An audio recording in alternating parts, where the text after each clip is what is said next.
بسم اللہ الرحمن الرحیم۔ السلام علیکم۔ آج جو میں آپ کے ساتھ وظیفہ شیئر کرنے جا رہی ہوں، یہ گھر میں برکت لانے اور گھر سے بے روزگاری اور غربت کو ختم کرنے کا مجرب عمل ہے۔ وظیفہ بتانے سے پہلے میری آپ سے ایک چھوٹی سی گزارش ہے کہ اگر آپ ہمارے چینل پر نیو آئے ہیں تو ہمارے چینل کو سبسکرائب ضرور کیجیے گا، اور اگر آپ یہ وظیفہ مکمل کرنا چاہتے ہیں تو اس کی اجازت کے لیے کمنٹس میں اپنا مکمل نام لکھ دیجیے۔ آج کا جو یہ وظیفہ ہے یہ گھر میں خیر و برکت لانے کے لیے گھر کی عورت کے حوالے سے ہے۔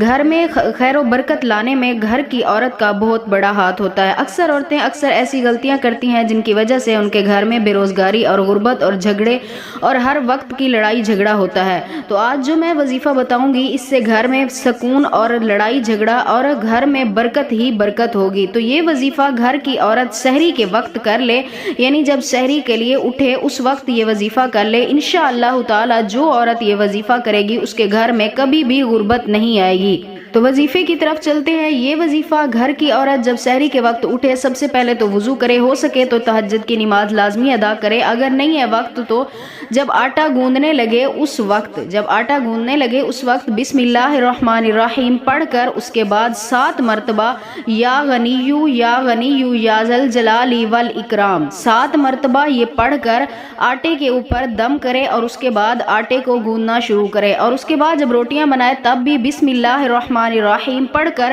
روٹیاں بنانا شروع کرے۔ گھر کی عورت اگر یہ اپنا معمول بنا لے تو انشاءاللہ تعالی اس عورت کے گھر میں کبھی بھی غربت اور بے روزگاری نہیں آتی اور نہ ہی لڑائی جھگڑا ہوتا ہے اس عورت کے گھر میں۔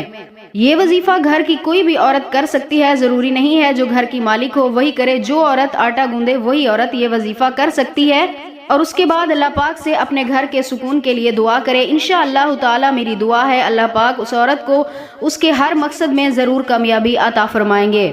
تو یہ تھا میرا آج کا وظیفہ، آج کی ویڈیو۔ امید کرتی ہوں آپ لوگوں کو پسند آئی ہوگی۔ اگر میری ویڈیو اچھی لگے تو لائک کریں، شیئر کریں اور میرے چینل کو ضرور سبسکرائب کیجیے گا۔ پھر ملیں گے ایسی کسی اچھی ویڈیو کے ساتھ، تب تک کے لیے اپنا خیال رکھیں، ہمیں دعاؤں میں ضرور یاد رکھیے گا۔ اللہ حافظ۔